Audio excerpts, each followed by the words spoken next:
you're going to make enough money on your vendors that their improvements and the fact that they've changed your category or changed the value on your land aren't going to be that big an effect. I mean, you're also going to build a front gate. You're also going to build stages. So it's not like you only have improvements on your property because you have vendors.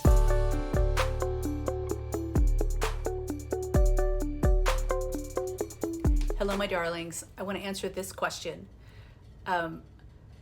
Usually, you're going to make enough money on your vendors that their improvements and the fact that they've changed your category or changed the value on your land aren't going to be that big an effect. I mean, you're also going to build a front gate. You're also going to build stages. So it's not like you only have improvements on your property because you have vendors.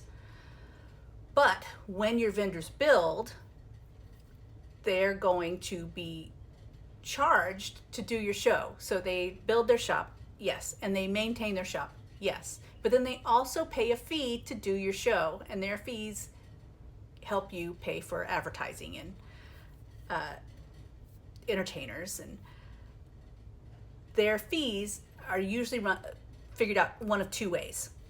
One way is by the linear frontage foot of their building that is facing the guest in the park. Like, you don't measure all the way around the building. You don't care if it's 2 stories or not.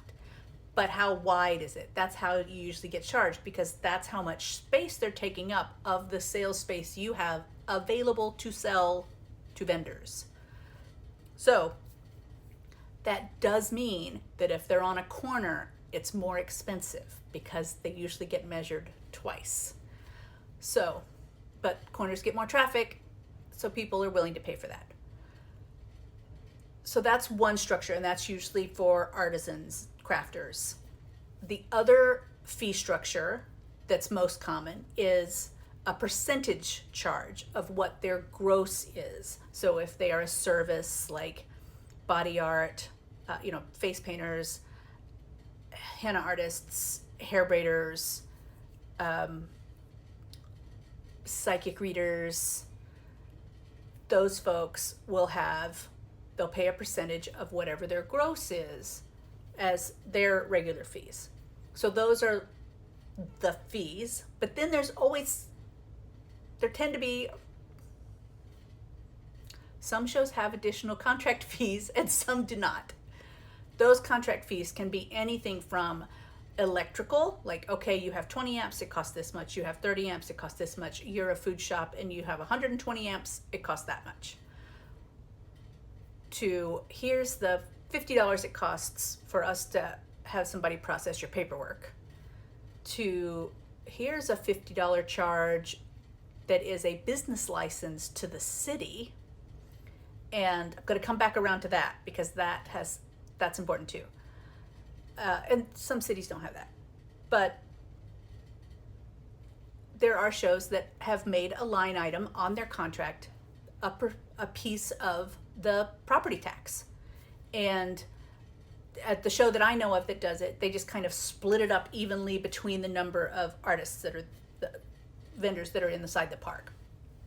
And it may or may not cover the total cost, but they're not the whole reason for the cost. So it shouldn't cover all of the cost for the property tax. It's possible this property that you're looking at was agricultural ahead of time, and now it's not agricultural, and just changing that category is going to change what your property taxes are. But your appraisal district is who decides that. Appraisal district and whatever business licensing there might be available in this, I'm going to assume, relatively small town.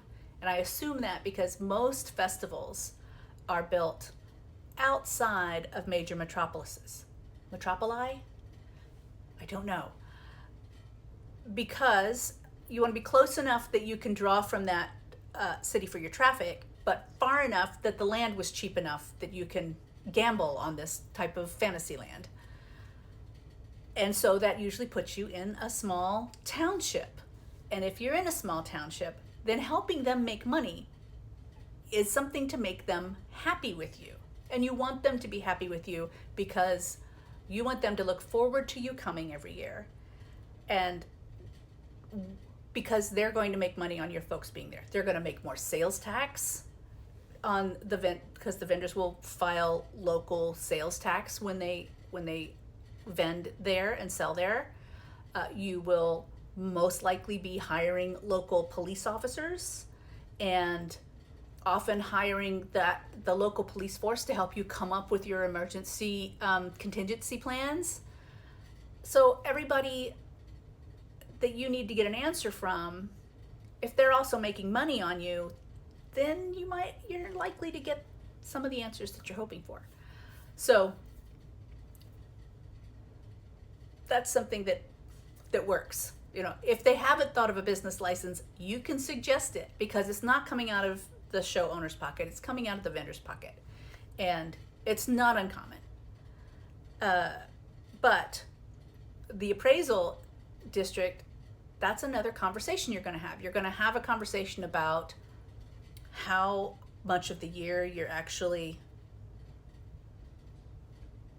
a commercial venue and how much of the year are you actually a space for wildlife, because the deer get to roam through there and eat all your azaleas when you don't have vendors there.